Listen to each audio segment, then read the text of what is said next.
ধর্ষণ মামলায় অবদানের জন্য সংবর্ধনা পেলেন পিপি ও তদন্তকারী অফিসার।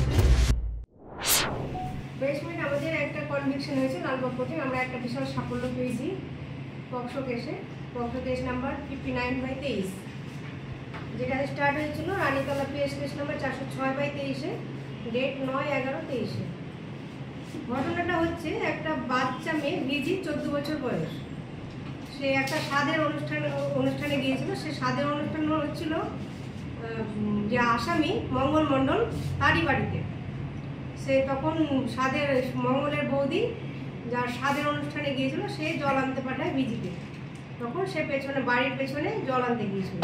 সে সময় একা পেয়ে মঙ্গল মণ্ডল তাকে মুখে ওড়না চেপে ধরে নিয়ে তাকে বাসঝাড়ের ভিতরে নিয়ে গিয়ে তাকে রেপ করেছে।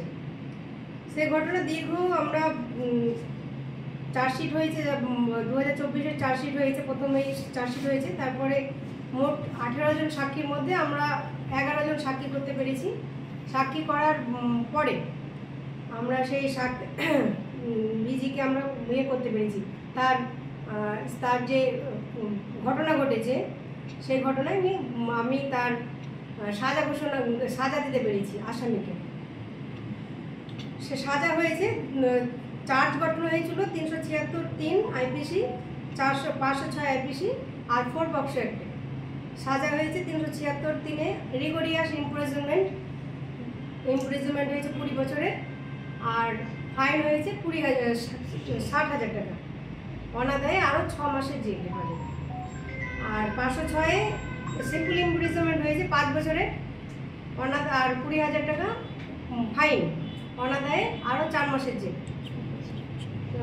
আর ভিজির কম্পেনসেশনও করতে পেরেছি আমরা 3 লাখ টাকা, যেটা ভিজি পাবে ডালসা থেকে, district legal services authority act থেকে। এই হচ্ছে আমরা একটা বিশাল সাপোর্ট পেয়েছি। আমাদের পুরো টিম আমাকে সাপোর্ট করেছে, যার জন্য আমি এই সাফল্যটা পেয়েছি। নাবালিকা ধর্ষণ মামলায় রায়ে গুরুত্বপূর্ণ ভূমিকার জন্য লালবাগ আদালতের পিপি শাহানা পারভিন ও তদন্তকারী অফিসার এসআই অজয় কুমার রায়কে পুলিশ প্রশাসনের পক্ষ থেকে সংবর্ধনা দেওয়া হয়। মঙ্গলবার সন্ধ্যায় ভগবানগোলা এসডিপিও অফিসে এই অনুষ্ঠান হয়। অভিযুক্ত মঙ্গল মণ্ডলকে 20 বছরের সশ্রম কারাদণ্ড দেন আদালত। মামলাটি রানীতলা থানায় নথিভুক্ত ছিল এবং চলেছিল পক্সো আইনের আওতায়। সংবর্ধনা সভায় উপস্থিত ছিলেন এসডিপিও বিমান হালদার, সিআই মানস দাস সহ অন্যান্য আধিকারিকরা। ব্যুরো রিপোর্ট, জেলার বার্তা।